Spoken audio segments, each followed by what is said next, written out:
Olá, pessoal, boa tarde. Primeiro, eu queria agradecer a todos vocês por estarem aqui. Sábado, né? Viemos aí com o tempo nublado, né? Achei que eu ia encontrar um puta sol, mas acho que não, só que não, né? Vou falar um pouquinho para vocês sobre analogias. Eu gosto muito de usar analogias para falar desse mundo DevOps, né? Quem é a Tatiane? Essa sou eu, sou mãe do Luiz Felipe e da Mariana. Por que eu vou falar de arrancada? Queria primeiro perguntar para vocês, quem conhece arrancada? Para quem não conhece, quem conhece racha? Então, vamos lá, né? Que tristeza, né?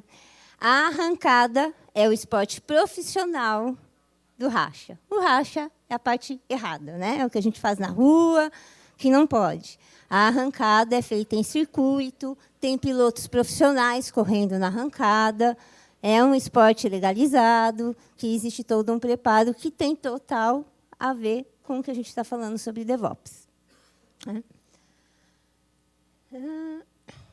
Eu acho muito legal o comparativo aqui sobre velocidade, né? Para quem não conhece a arrancada, o racha, vocês sabem que quem ganha é quem passa na frente. A arrancada não é assim. A arrancada tem regras e quem ganha é quem completa em menor tempo ou uma pista de 201 metros ou uma pista de 402 metros. E, normalmente, a gente tem carros de pontas correndo esse percurso em menos de 5 segundos. Mas para que tudo isso, né? Quem aqui, o pessoal já fez as perguntas, quem é da área de operações, eu não vou repetir elas, porque eu observei a quantidade de pessoas que nós temos aqui separado. Mas quem aqui tem a área de governança onde trabalha? Quem aqui que tem, gosta da área de governança?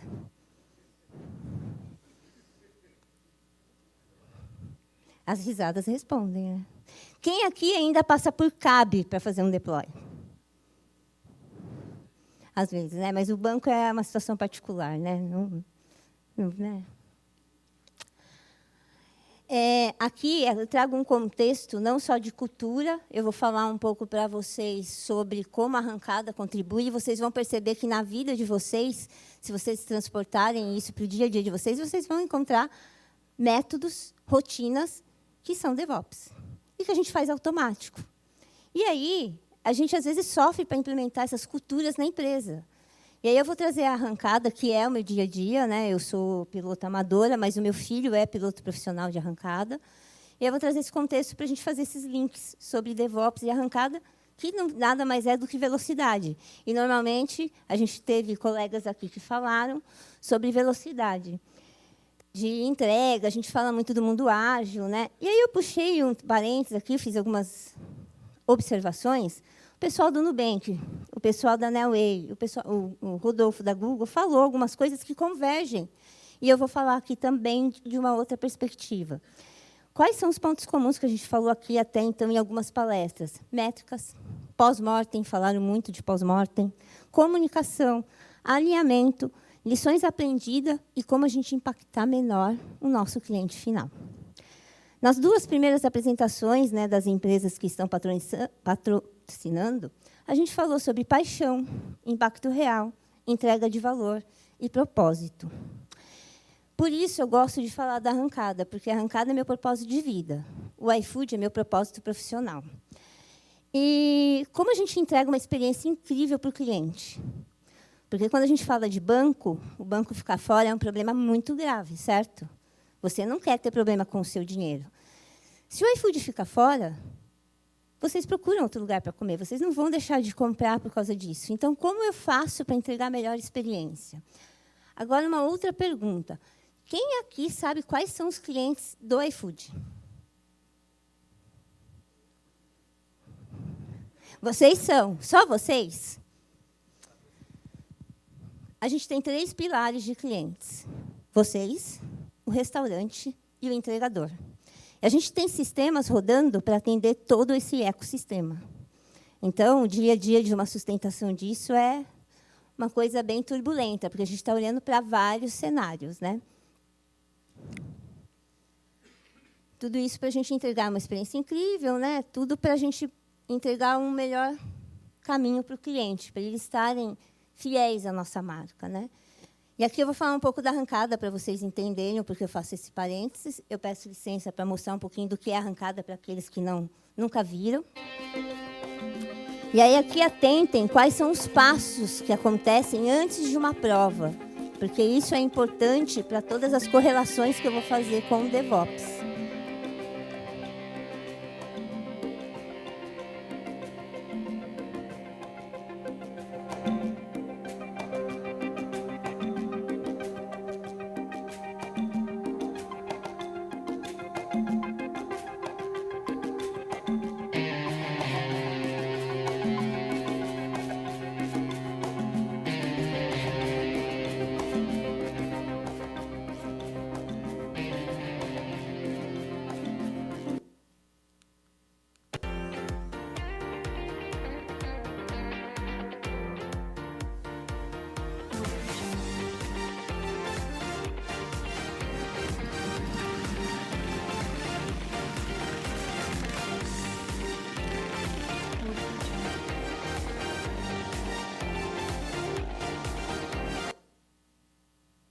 Isso é arrancada. Não, gente, eu não sou louca por deixar meu filho correr. Ele tem 10 anos, ele já corre há 5 anos e nunca sofreu um acidente, tá?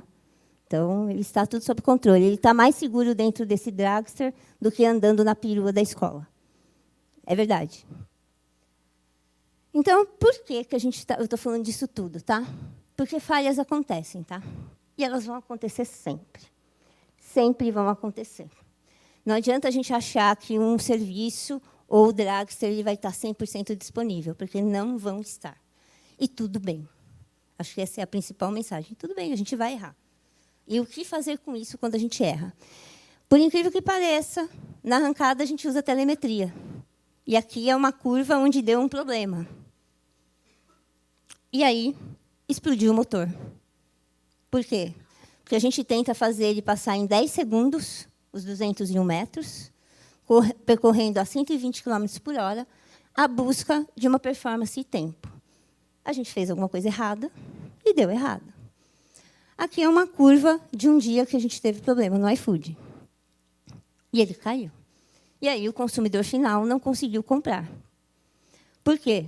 A gente faz, em média, 1.000 deploys por mês, sem CAB, né? Por isso que eu perguntei do CAB. A gente tem total autonomia para fazer os deploys a hora que quiser, como quiser, usando os métodos que quiserem. A gente tem um baixo índice de indisponibilidade e a gente tem testes contínuos para garantir a performance das aplicações. Então, assim como os nossos colegas do Nubank mostraram como eles fazem isso no dia a dia para diminuir o impacto de um problema, nós também fazemos, para que só partes de um sistema tenham problema, mas a experiência do cliente ao comprar ela não seja comprometida e eu não tenha problemas de downtime total na plataforma. Então, como lidar com eventos críticos em produção? E aqui, gente, eu estou falando muito num viés também de negócio, tá? Não estou falando só de TI. Eu sei que as palestras anteriores a gente fala muito, até perguntei para o Rodolfo como eles fazem isso relatando ao negócio. A gente já tem uma perspectiva diferente no iFood, que é levar todo o impacto visando o negócio. Então, os nossos monitoramentos é sempre pensando no impacto do negócio, como o saque vai ser impactado, pensando, né? Eu estava falando com o pessoal que a gente estava conversando agora há pouco sobre um dia, em setembro, a gente teve aquele voucher que muitas pessoas puderam usar infinitamente. Foi um bug, né? Assim como o pessoal da Magazine Luiza também passou, né? Bugs acontecem, e a gente teve um grande impacto. Só que a experiência do cliente, o time que está lá preparado para receber essa demanda, eles nem sempre estão preparados com um time certo, a quantidade de pessoas para atender aquilo. Então, a gente tem que pensar não só quando vocês estão fazendo um deploy, na casinha nossa, né, na casa do coleguinha. A gente tem que pensar que tem alguém lá no saque que vai dar a cara, o contato com o cliente final, que vai reclamar sobre um problema. Então, aqui eu estou trazendo muito essa perspectiva do negócio e da parceria que nós temos, enquanto TI, ter com o negócio.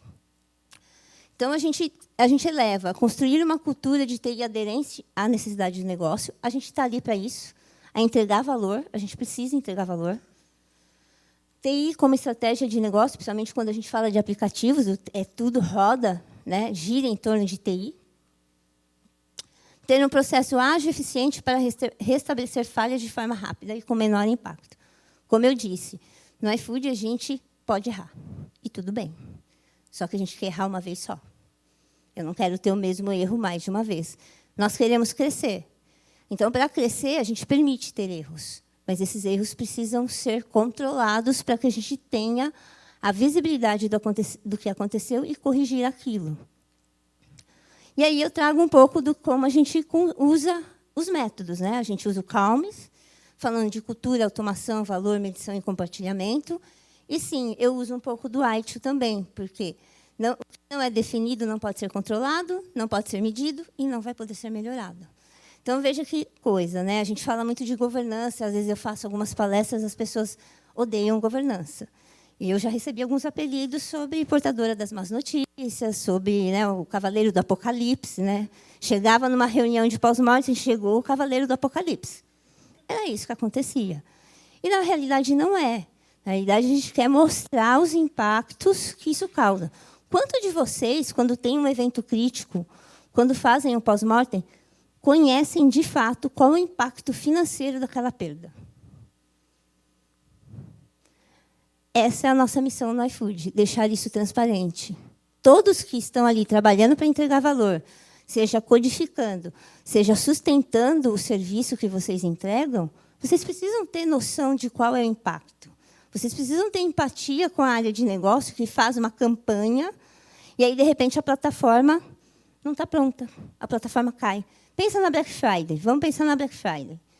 Todo mundo se prepara o ano inteiro, o e-commerce se prepara para aquele grande dia, e quando o pessoal do comercial faz aquelas compras gigantes de estoque, e quando vocês vão acessar lá, o site está fora. Experiência ruim, a imagem é ruim, só que todo o planejamento e toda a venda toda a compra que foi feita para vender, não vai sair. E aí fica aquela discussão, né? Negócio, TI e cliente final. E, no fundo, o que acontece? Para o cliente, não importa se foi o dev, não importa se foi QA, não importa aonde foi a falha, não importa qual é a cultura que a gente tem. Não importa que aquela empresa não estava disponível para ela comprar o produto que ela já estava pesquisando há muito tempo. No caso do iFood, por exemplo, para comer. Quem aqui fica muito bravo quando está com fome? Imagine se vocês dependem do iFood e o iFood está fora. Acho que vocês vão ficar um pouco mal-humorados, né? Vai xingar a mãe de algumas pessoas também, né? Vai acontecer. E aqui eu faço a correlação, né? Na arrancada a gente sonha, tá, gente? Porque no Brasil, infelizmente, o automobilismo como um todo, o esporte como um todo, é muito mal patrocinado e a arrancada é muito marginalizada por conta dos rachas. Então, aqui a arrancada é um sonho.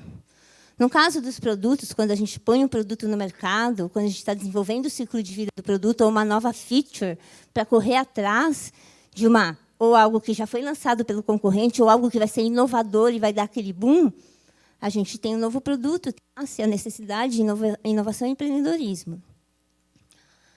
A gente estuda a viabilidade na arrancada. Em DevOps, né, usando todo o ciclo de vida, a gente analisa, a gente faz as hipóteses para ver se aquilo vai ser possível, vai ser factível. A arrancada a gente desenha, a gente constrói. Em DevOps a gente planeja, né? A gente pega os times de DevOps quando recebem as demandas de produto, eles vão planejar essa entrega. A gente constrói na arrancada, em DevOps a gente desenvolve. A gente treina, né? O piloto, para poder alcançar bons resultados, ele precisa treinar. Em DevOps a gente faz teste, né? A gente faz teste, certo, pessoal? E não é em produção, certo? Certo? Há controvérsias, né? Eu entendo vocês. E aí chega o grande dia da corrida, né? Produzimos, construímos, treinamos, fizemos testes e vamos correr para alcançar o resultado. Em DevOps a gente vai implementar. Chegou o dia D, né? O dev está todo feliz porque aquela obra de arte, aquilo que ele criou, vai entrar no ar, vai subir em produção. Porém, acabou o jogo? Está entregue? Deve bater a meta dele, entregou a feature. Acabou o jogo? Não, né? Principalmente porque o público aqui tem bastante gente de sustentação. Vocês, melhor do que ninguém, sabem que o jogo só está começando. Principalmente para empresas que têm a sustentação apartada do desenvolvimento. Ali é que a coisa vai começar mesmo a rodar. E se você não tem uma passagem de conhecimento, uma união entre desenvolvimento e operações, como dar sustentação para esse serviço? Como manter ele no ar se você não conhece ele, né? Na arrancada também acontece. E falhas e quebras acontecem. Incidentes e bugs acontecem. Quantas vezes vocês colocam em produção já sabendo sobre um débito técnico? Vocês voltam para ver esse débito técnico? Oi? Quando quebra, ou seja, quando ele vira um incidente. E quando ele vira um incidente crítico? Parou tudo. Meia-noite, parou tudo. O iFood ele tem operações no Brasil, no México e Colômbia. Então, meia-noite do Brasil, México está no auge. Colocamos uma feature nova para o Brasil, quebrou o México. E aí eu paro a curva inteira do México lá. Então, assim, a gente entender que, quando a gente está dentro do nosso squad, a gente falou sobre esse squad, tribos, enfim, a gente também tem que lembrar que a gente faz interfaces com o serviço do coleguinha. Então, se eu estou fazendo testes e está quebrando alguma coisa, eu posso subir isso? Não, né? A gente tem que ter a consciência de voltar. Mas, ainda assim, se subir, lembre-se, isso vai ter que gerar sustentação.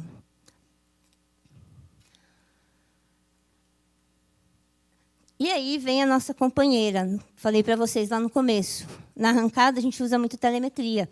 Ela é uma constante para a gente entender como está o carro e como o piloto se comporta no desenvolvimento desse carro. A gente também usa monitoramento em DevOps, em desenvolvimento, em tudo. Por quê? Porque a gente precisa olhar para a infra, e aí no iFood a gente está trazendo muito mais um contexto dos monitoramentos de negócio, que é o que traz valor, é a gente se antecipar aos problemas. Eu não falei para vocês que a gente tem clientes que são restaurantes? Eles não usam o mesmo aplicativo que vocês, mas o back-end disso, eles alimentam. E se os sistemas que eles alimentam estiver fora, ele vai ter problemas. Então, esses monitoramentos eles precisam ser preditivos e não reativos, né? E a gente faz ajustes, a gente faz correção quando tem um problema. A gente analisa a performance. Aqui, muitos colegas nas palestras anteriores falaram sobre as métricas, avaliar como está a aplicação, como está o tempo, como estão as latências. Aqui a gente também faz. A gente faz lições aprendidas. Por quê? Porque quando acontece um evento crítico, eu preciso entender o porquê isso aconteceu, e a gente faz pós-mortem também. O pós-mortem é um aliado nosso de todos os eventos críticos. Lembrando que lá a gente olha já para o contexto do que impactou o negócio, a gente põe valores de perda e a gente faz as lições aprendidas para olhar a causa raiz. Nosso contexto é apagar um incêndio. Então, normalmente, às vezes, um incidente, um evento crítico que está acontecendo, ele não tem a causa raiz resolvida ali na hora. A gente dá só a solução de contorno. E aí, depois, a gente vai olhar para esse problema para resolver a causa raiz de forma definitiva e não sofrer o mesmo impacto novamente, né? A gente acompanha, em DevOps a gente mede. Por quê? Porque a gente quer chegar nesse ponto, a gente quer celebrar, né? A gente quer bater recordes. E como eu gosto muito de uma frase do Ayrton Senna, é que ele, apesar dele ser o cara que estava no pódio, ele simplesmente terminava o trabalho de uma equipe inteira. Então, eu acho que quando a gente faz uma boa entrega, a feature funciona, você não tem incidentes, você consegue entregar com qualidade, né, e com valor para o cliente, você entrega tudo isso, né? Todo mundo vence junto, né? Não tem que ter culpados. E isso a gente puxa muito para o pós-mortem. Não tem que ter culpados. Porque, no final, não é o Joãozinho que fez o deploy errado e tirou o iFood do ar, por exemplo. No final, é o cliente final que está falando, o iFood não funciona. Né? Não tem que ter nomes. Tudo isso porque lá dentro a gente são 18 milhões de pedidos rodando no mês, são quase 25 mil pedidos por hora, São 120 mil entregadores, 80 mil restaurantes, 12,6 milhões de usuários. Então, a gente tem que manter tudo isso. E falando não só de governança, eu estou levantando aqui muito a bandeira de governança, sobre métricas, sobre como a gente medir e fazer a gestão disso. Mas eu também sou responsável pela sustentação. Então, o meu time roda lá 24/7 para manter tudo isso no ar. E quando sobe alguma feature nova, sem passagem de conhecimento ou sem um monitoramento de negócio, todos nós acabamos sofrendo. Então, a gente trabalha muito em parceria dos times, tanto de SRE como os times de desenvolvimento, para que a gente consiga cada vez mais resolver os incidentes de forma rápida e no primeiro nível, né, para que cada vez mais o cliente seja menos afetado. E aí a gente tem os nossos 5 passos, né, que são a ação. Correção rápida, a gente faz isso através de gestão de incidentes, aliado a monitoramento e teste de API. A gente tem um teste, um robô que fica batendo minuto a minuto lá no aplicativo, fazendo o fluxo completo do pedido, para a gente entender se tem alguma quebra. E, durante esse tempo, a gente gera alertas para que o time de sustentação possa agir rapidamente dentro do fluxo que quebrou. Comunicação, transparência e visibilidade. A gente tem um status page interno. Eu perguntei para vocês, quantos têm noção de quando acontece um problema? Hoje, a gente tem um status page dentro do iFood que mostra para qualquer pessoa que trabalha lá dentro que está acontecendo um evento crítico. E em qual plataforma está acontecendo, para quê? Se uma pessoa do comercial for pingada pelaquele restaurante dele, falando que ele está indisponível, ele sabe o que está acontecendo, ele consegue dar uma resposta para essa pessoa, né? Ele consegue ser transparente. Ah, é legal? Não, gente, não é legal, mas a gente tem uma comunicação transparente. Análise de impacto, a gente faz o RCA junto com o pós-mortem. A gente trabalha na solução da causa raiz, com gestão de problemas. E, sim, a gente tem tickets para monitorar isso, porque, apesar de a gente usar muito o Slack, as coisas se perdem, as pessoas vão embora, elas recebem propostas para outros desafios, e aquele conhecimento vai embora. Se a gente não deixa isso registrado e vai procurar só no Slack, às vezes fica muito difícil, na hora do caos, você conseguir trabalhar isso. E, nesse ponto, a gente trabalha muito a questão de base de conhecimento e erros conhecidos. Então, a nossa proposta é ter a base de conhecimento para que, se aquilo acontecer novamente, as pessoas consigam pesquisar e a gente conseguir cada vez mais fazer com que o cliente interno consiga ler as coisas traduzidas, né, não técnicas, mas visão de negócio, e elas consigam se orientar. Porque nem tudo, às vezes, é um incidente. Às vezes, é uma regra de negócio mal configurada. E as métricas? A gente faz reuniões semanais de pós-mortem para saber o que está acontecendo, como a gente está caminhando e como estão sendo as soluções. Porque existem momentos que a gente decide não atuar na causa raiz daquilo e conviver com o problema, porque talvez um projeto que está em andamento vá resolver aquilo a médio prazo, e atuar na solução vai se levar muito mais tempo e vai direcionar o time de forma que ele pare no projeto. Então, a gente toma essas decisões também, todo mundo trabalhando juntos. Porque, na verdade, quando a gente fala de governança, eu tenho conversado muito isso com as pessoas, eu acho que os times de governança, em lugares que ainda existem, precisam falar mais sobre isso para se adequar a esse momento de DevOps, de Agile. Por quê? Porque as métricas são importantes. Porque os processos ajudam a gente a olhar melhor para o negócio. E aí a gente pode fazer uma governança diferente, né? E vocês não, eu entrar na sala, por exemplo, não ser mais considerada o Cavaleiro do Apocalipse, por exemplo, né? Então, isso é muito importante, ter essa visão do quanto a gente precisa ter esse alinhamento. O quanto um evento crítico. Quantos de vocês já sentaram para conversar com a área de negócio do que é um evento crítico? Do que é? Qual é a prioridade daquele problema para a pessoa? Porque não é a tecnologia que decide isso, né? É um negócio. É um negócio para falar, cara, esse fluxo parado traz um estrago desse tamanho para a empresa. Então, a gente precisa entender que estar na cadeira de TI não é só entregar, né, codificar, sustentar, é entender do negócio. A gente precisa entender o que aquele serviço está fazendo, para a gente conseguir entender a dor do cliente que está sendo impactado quando aquilo para. E é isso que eu tinha para falar para vocês. Aqui tem os meus contatos, os materiais que eu já escrevi sobre esse assunto. Se vocês gostaram, é só acessar. Se vocês têm os colegas de governança que vocês não gostam também, mas acharam legal, compartilha com eles também. É bem interessante a gente fomentar esse assunto cada vez mais, para que a gente possa trazer propostas cada vez melhores para vocês. Porque dentro do iFood, a missão não é a governança trazer processos. É a gente construir algo que todo mundo possa usar.